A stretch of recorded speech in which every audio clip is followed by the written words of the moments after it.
How do you know when you or a friend or a loved one have a gambling problem? Next on Fish and Chips.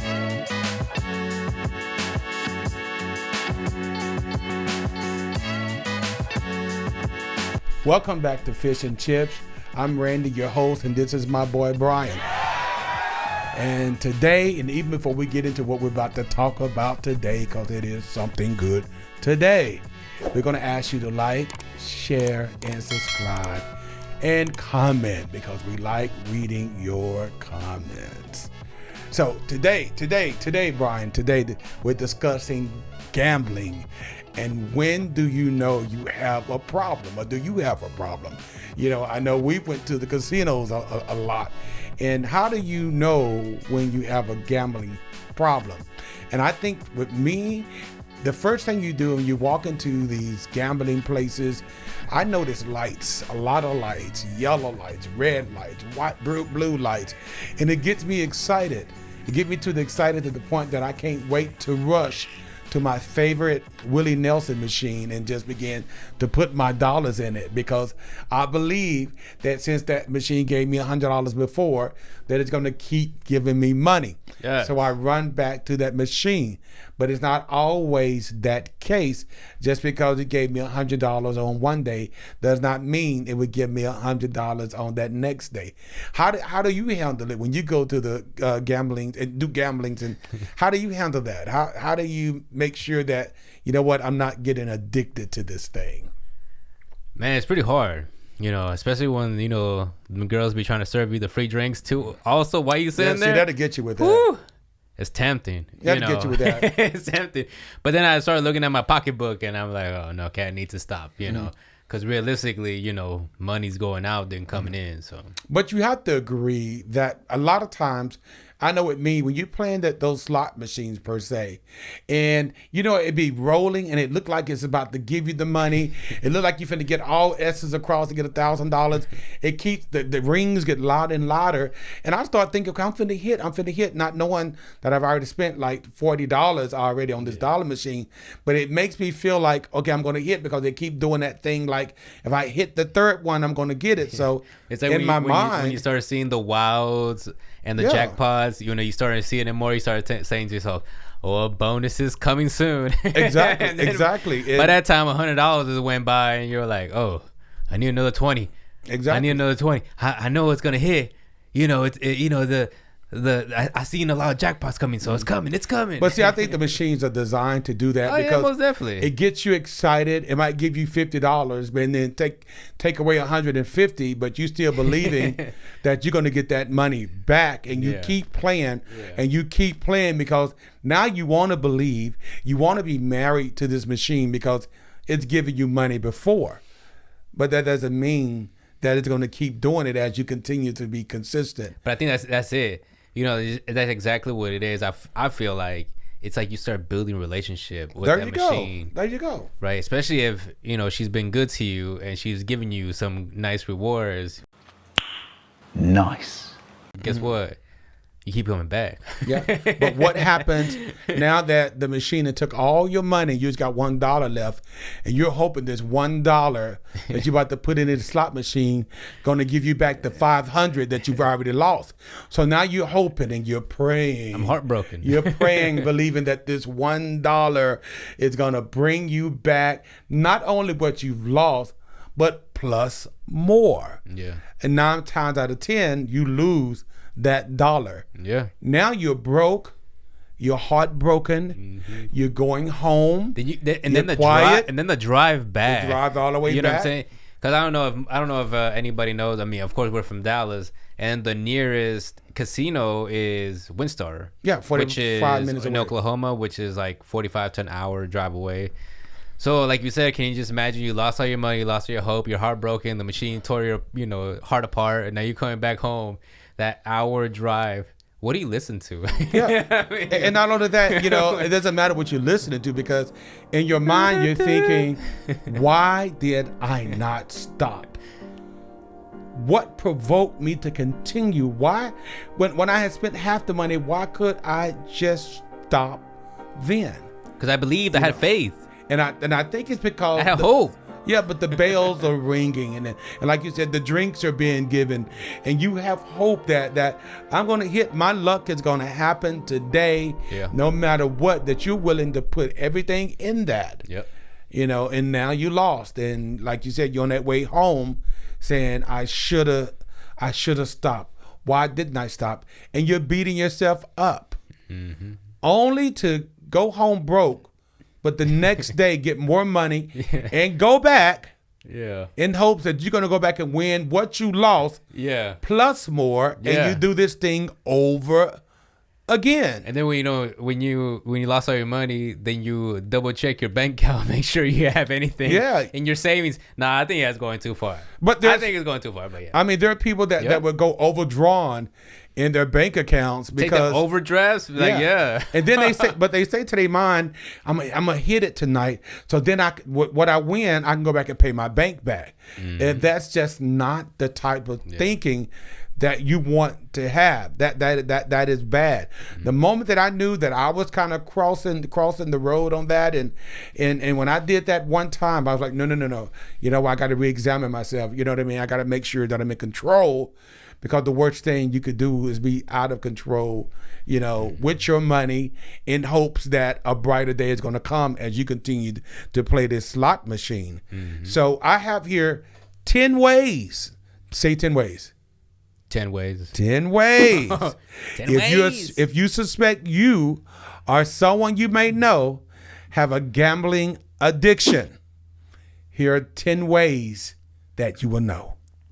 Number 1, preoccupation with gambling. Constantly thinking about gambling and planning the next session. You just can't stop. You're constantly planning. You know, to go back. This is going to be my day. This is going to be my day. Number 2, an increased frequency.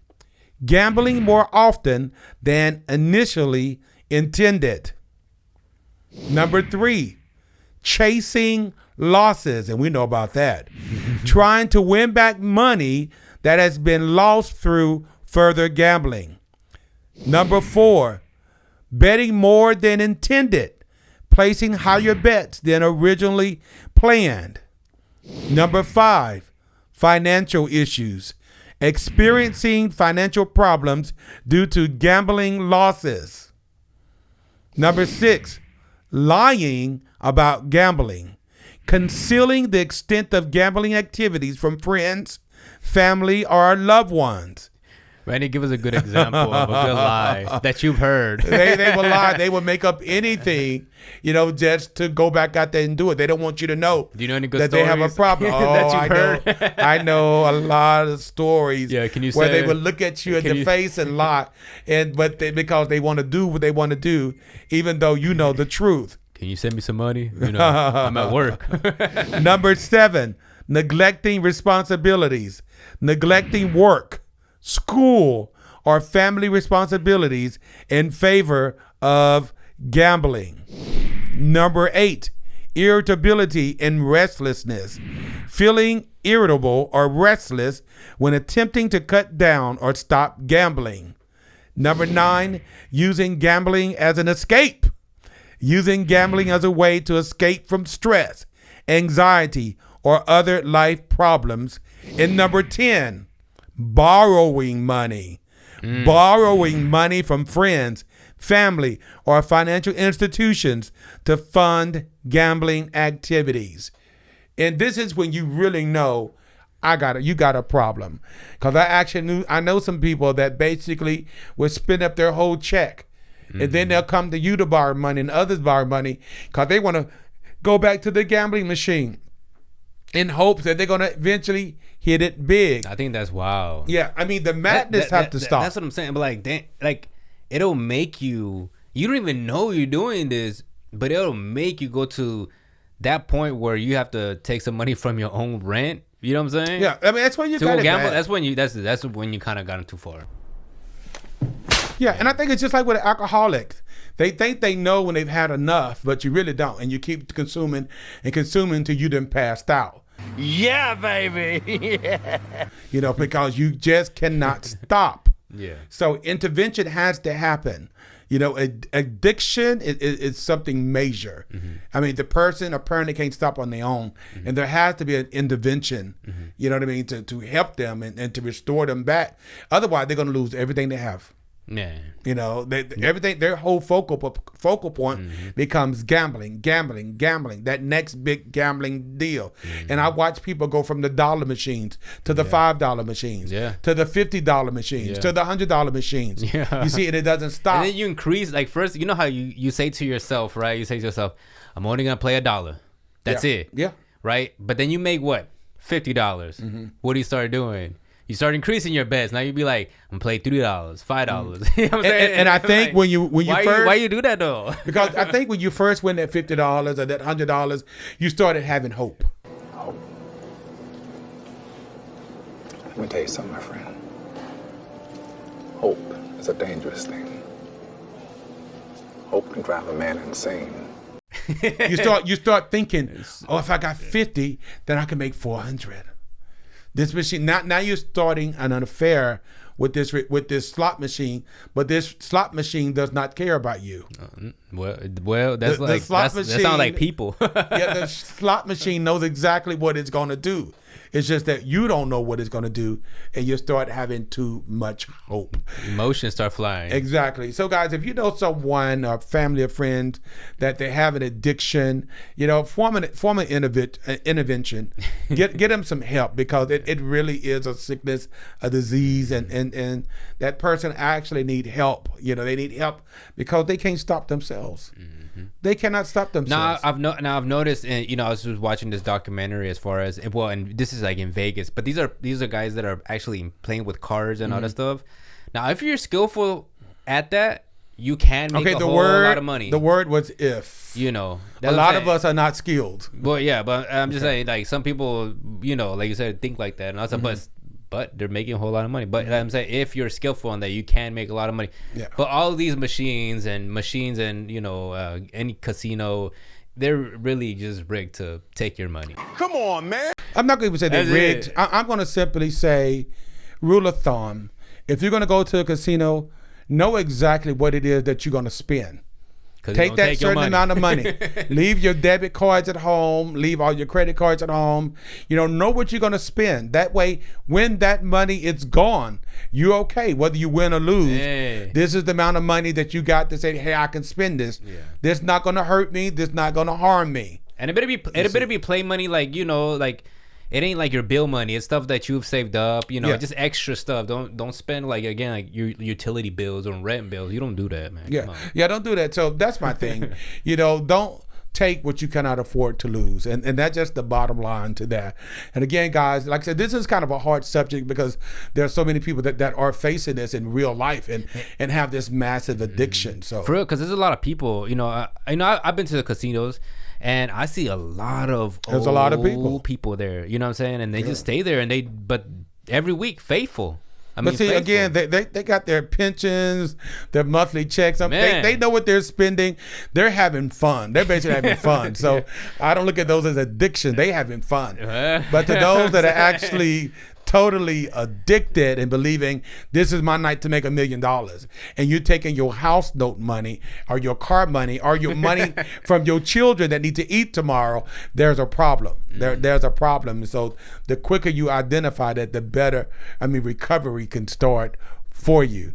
So guys, I want to know what you think. You know, what do y'all think about gambling? And maybe you know somebody, a friend, a loved one that they're having a problem. You know, and we want to know, how did you handle it? Was there an intervention? What did you do in that case? So we would like to read your comments about it, and so let us know.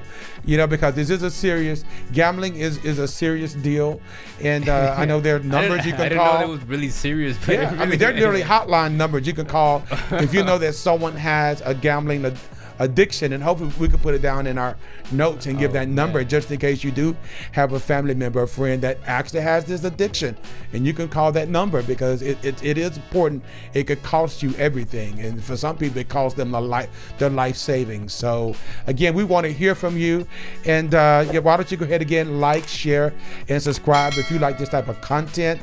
We want to make sure that we're putting stuff out there that y'all want to hear and that you want to engage with us on.